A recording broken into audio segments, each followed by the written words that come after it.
So సీనన్ ఇప్పుడు corporator సీనన్ అని చెప్పేసి చెప్పాలా, లేకపోతే కాబోయే ఎమ్మెల్యే కావచ్చు ఎమ్మెల్యే కంటెంట్ చేసినటువంటి సీనన్ అని చెప్పేసి చెప్పాలా? మీరు ఎట్లా చెప్పినా పర్లేదు.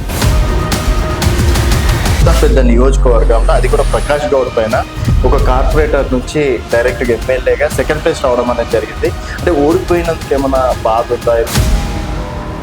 సో ఖచ్చితంగా ఓడిపోయినప్పుడు బాధ అనేది ఎవరికైనా ఉంటుంది.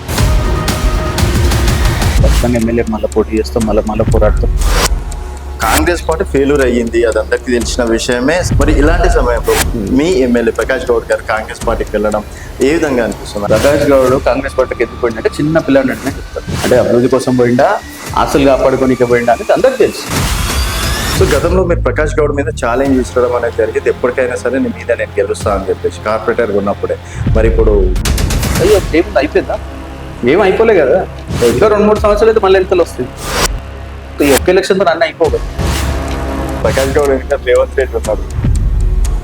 ప్రజలు ఆశీర్వదించినంత వరకే లీడర్లు, నాయకులు. ఆ రోజు కేసీఆర్ ఉన్నాడు, కేటీఆర్ ఉన్నాడు, ఈరోజు రేవంత్ రెడ్డి ఉన్నాడు. మీ వెనక ఎవరు ఉన్నారని? ఇంకా భారతీయ జనతా పార్టీ ఉంది, కేంద్రంలో నరేంద్ర మోడీ గారు. తెలంగాణ రాష్ట్రంలో భారతీయ జనతా పార్టీ ఏ విధంగా అయితే పోరాటం చేస్తుంది ప్రజల కోసం కూడా ప్రజలు గమనిస్తూ ఉన్నారు.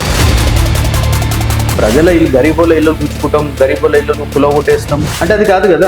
దాని అభివృద్ధి అన్నారు కదా. పాపము ఆ పేద ప్రజలు మన జీవితం అంతా కష్టపడితే ఒక ప్లాట్ కొనుక్కొని ఇల్లు కట్టి నువ్వు అట్లాంటి వైపు కూల్చేస్తా అంటే ఎట్లా? హైడ్రా ఎట్లా అయిపోయిందంటే అసెట్ ప్రొటెక్షన్ ఏజెన్సీ కాదు, Congress party leaders protection agency లాగా. సరే ఇద్దామంటే మాట్లాడితే నరేంద్ర మోడీ గారి వెనుక మేమంతా ఉంటాము, అసదుద్దీన్ ఓవైసీ ఫస్ట్ టైము మోడీజీ మీరు ఏం చేసినా కూడా మేము వెనుక మేము ఉన్నామని మర్చిపోకుండా అంత పెద్ద డైలాగ్ కొట్టినాక ఎందుకు మోడీ గారు సడన్గా ట్రంప్ ఏదో చెప్పిందని చెప్పేసి ఆపేయడం అనేది జరిగింది.